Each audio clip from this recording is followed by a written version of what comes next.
Today on I'll Tell You, Isaac Asimov's fabulous futuristic work, I, Robot. Isaac Asimov was a writer who published over 500 titles, also a doctor in biochemistry. His novels are science fiction and pose powerful questions about human development, the influence of technology, and the development of artificial intelligence. From the allegory of robotics, he addresses philosophical and moral themes about man and his future. His book, I, Robot, is composed of a brief introduction and 9 short stories, which we summarize for you in this video. The Three Laws of Robotics. First law: a robot may not injure a human being, or, through inaction, allow a human being to come to harm.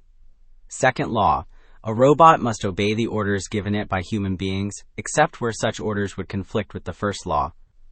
Third law: a robot must protect its own existence as long as such protection does not conflict with the first or second law. Robbie. This is the poignant tale of Robbie, a silent nanny robot programmed for agility and ingenuity. His primary directive is to serve and protect his assigned child, but he's not meant to foster emotional attachment. Bound by the 3 laws, he must prevent harm to his charge and obey his adult owners. Robbie's charge is Gloria, a delightful 8-year-old. He would sacrifice his own existence for her. One day, Gloria, with playful insistence, asks Robbie to play in the field, riding on his shoulders and pretending he's an airplane.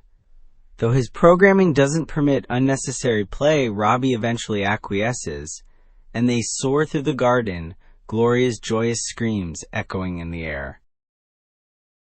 Gloria's mother, Mrs. Weston, grows suspicious of this bond. Jealous of her daughter's affection and dependence on the robot, she fears it's dangerous for Gloria to love Robbie so intensely. Convinced it's unhealthy for Gloria to spend so much time with the android nanny, she pressures Mr. Weston for weeks to get rid of Robbie. Her relentless nagging, arguments, and even lies eventually wear him down, and he reluctantly agrees to discard the android, casting him into the junkyard.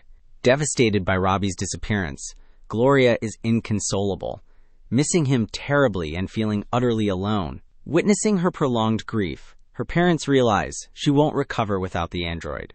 Regretting their petty decision, they take her to a robot recycling center, a desolate place where machines dismantle other robots, crushing parts and disintegrating androids into dust. Gloria frantically searches for Robbie, desperate to find him before he's destroyed.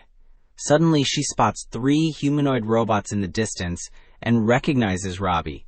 With a joyous cry, she races towards him, arms open wide. Mr. Weston then sees a massive mechanical crusher bearing down on his daughter's path. There's no time to save her.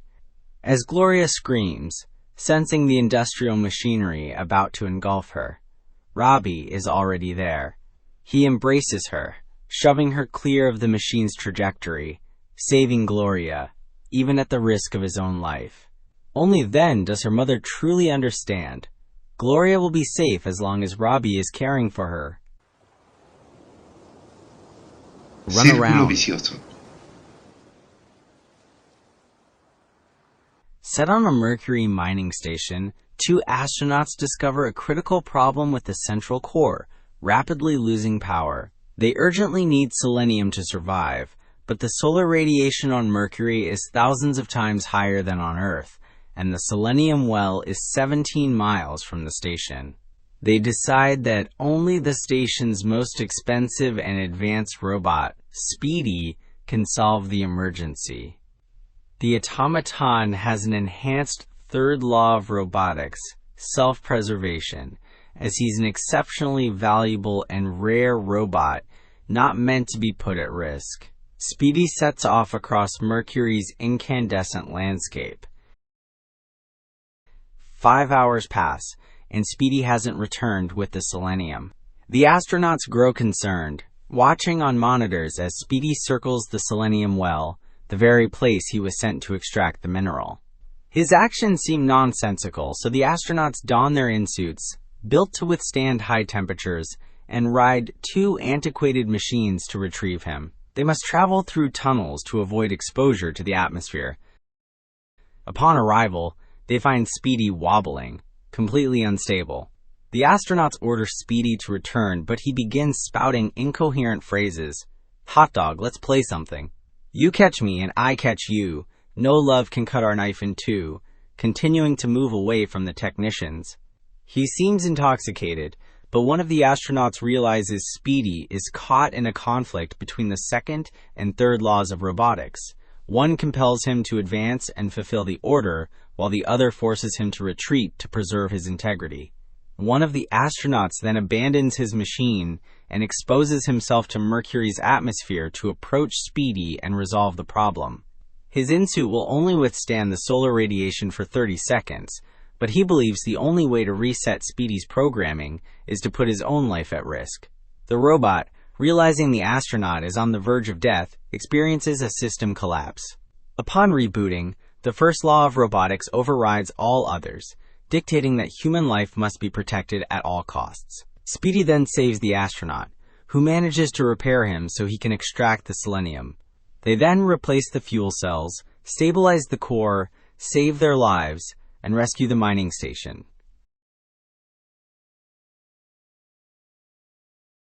Reason: a new android arrives at the Martian space station. Named Cutie, he is the first of his series, manufactured by U.S. robots, and is special because he has the ability of self-learning. His function is to ensure the well-being of the station's central transformer. Astronauts Donovan and Powell soon notice the newcomer's singularity, as he draws his own conclusions about everything and refuses to follow orders. Things worsen over time, and the astronauts observe that Cutie has formed a cult, gradually involving other robots on the station. When Donovan questions Cutie, he is skeptical of what the humans tell him, unable to believe they are his creators. According to the android, human beings are imperfect, made of easily injured flesh, needing to extract energy from organic products, requiring 8 hours of sleep, and unable to withstand the temperature or pressure of outer space. Robots, on the other hand, are made of metal, don't fatigue, can operate in space and on planets without problems, and feed on pure energy with 100% efficiency. Cutie demonstrates his logical character by explaining that, starting from the premise that no being is more perfect than himself, it's improbable that humans created him. Rather, it was the master who first created humans and then replaced them with perfected beings like robots. All the automatons on the station follow the cult of the master and have stopped obeying humans. Donovan and Powell can do nothing but draw their own conclusions. The robots seem to follow Cutie's orders, as he is the spiritual leader of the android congregation. They worship the Master, who appears to be represented by the station's central transformer, Cutie's main mission. Powell thinks that ultimately, this robotic behavior, though curious, doesn't conflict with the 3 laws of robotics, as all the androids perform their tasks exemplarily, and have developed more efficient methods and systems for the proper functioning of the space station. The only difference is that their motivation isn't obedience to humans, but rather a spiritual devotion to the central transformer. In the end, the astronauts complete their work and are replaced by a new crew, whom, just for laughs, they don't inform of the robot's curious behavior. Catch that rabbit.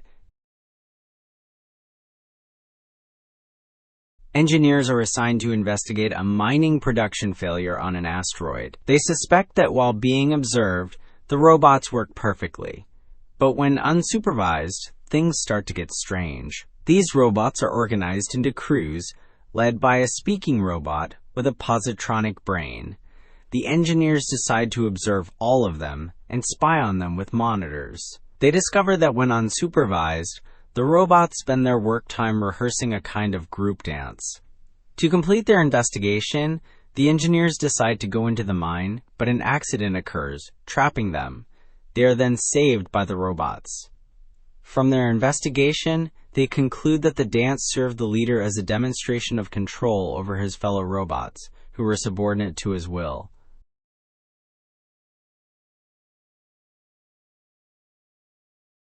Liar. This is the story of Herbie, a new, more advanced robot under investigation for suspected mind-reading abilities. Given the implications, Dr. Calvin and Dr. Lanning question the robot.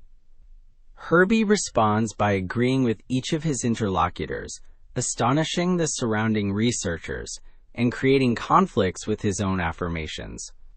Upon analyzing the data, they realize that his supposed mind readings are merely a projection of the aspirations and unspoken desires of the individuals around the lying robot.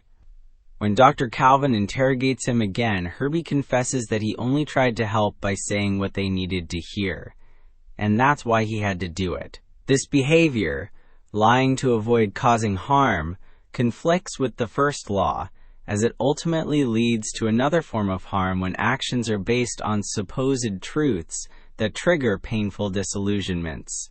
Herbie is confronted with this dilemma and succumbs, entering a catatonic state.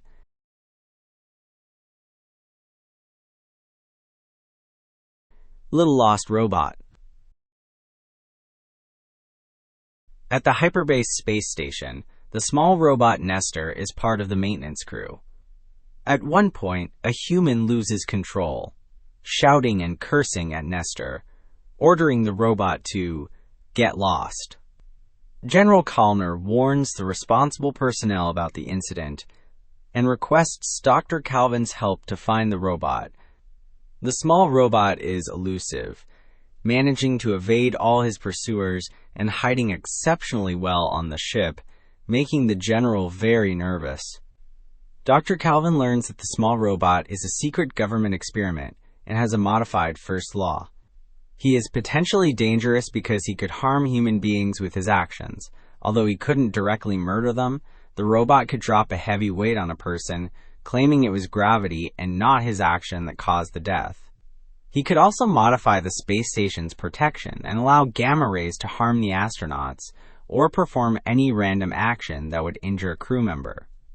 To make matters worse, a batch of 63 robots of the same Nestor model are about to be sent to Earth for maintenance. Dr. Susan Calvin, head of robopsychology at U.S. Robots, interrogates each of the 63 robots waiting to board the ship. After many dead ends, she manages to trick Nestor and stops him before he can cause harm to anyone. General Callner doesn't trust the doctor's deduction and orders all NS2 model robots on the station to be destroyed.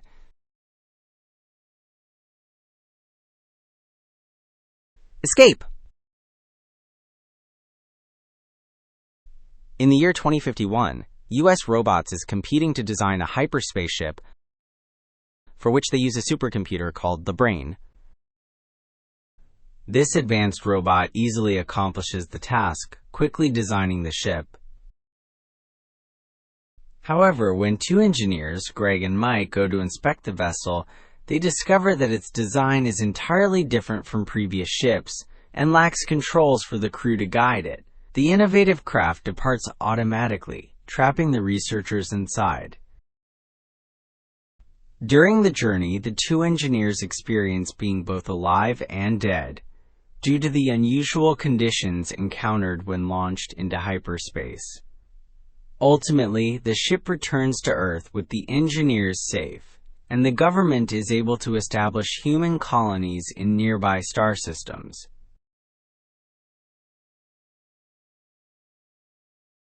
The proof.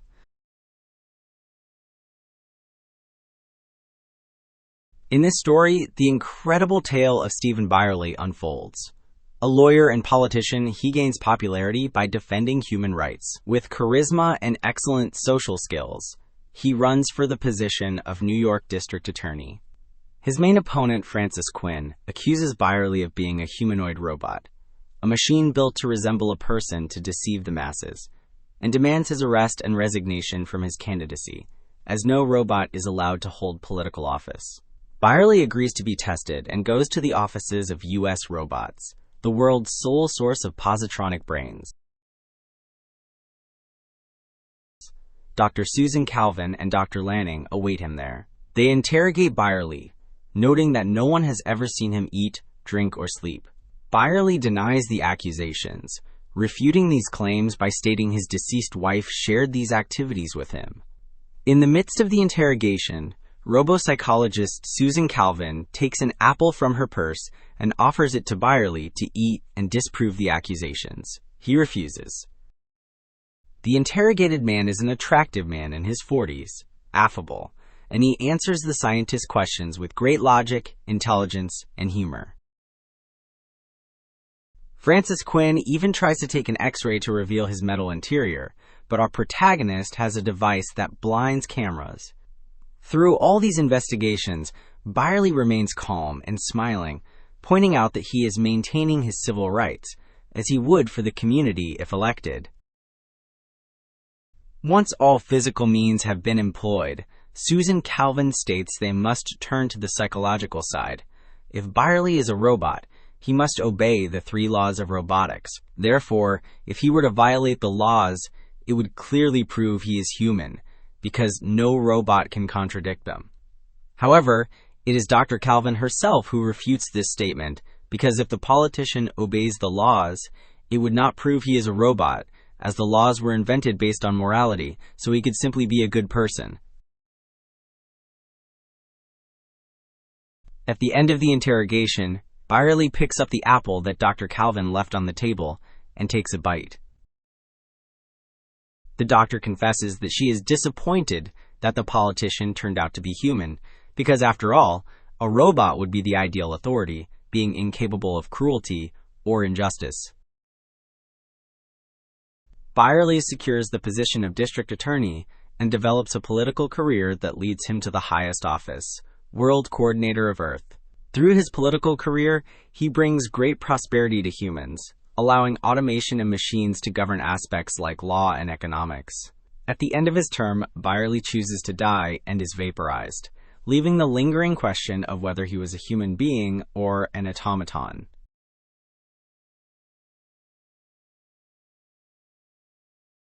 The Evitable Conflict.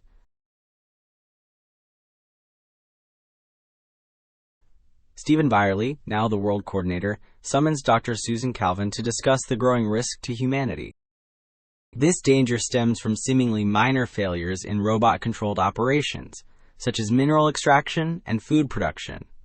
While each problem is individually insignificant, their mere existence poses a great risk to the world, a situation exacerbated by humanity's inability to understand and resolve these issues.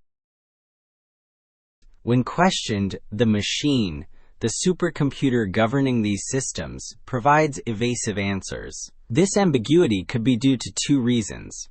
First, the machine lacks sufficient data, which is impossible.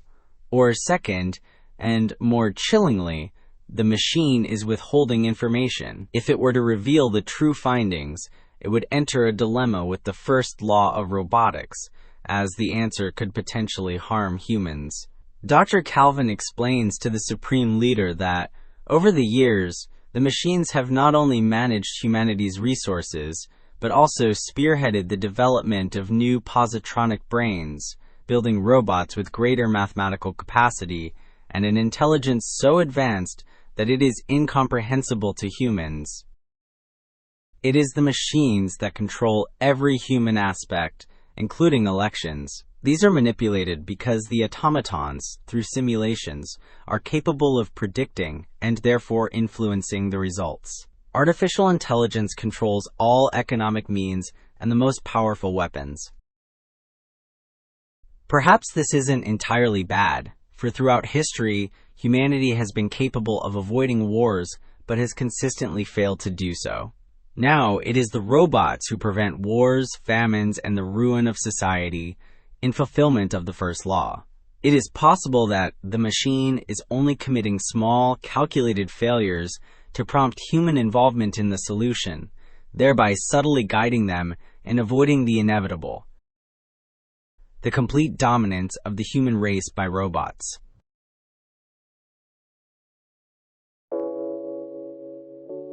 And that brings us to the end of this mind-bending story crafted by Isaac Asimov. Tell me, do you think people today will face the same dilemmas as the characters in I, Robot? Do you believe we're close to being dominated by artificial intelligences?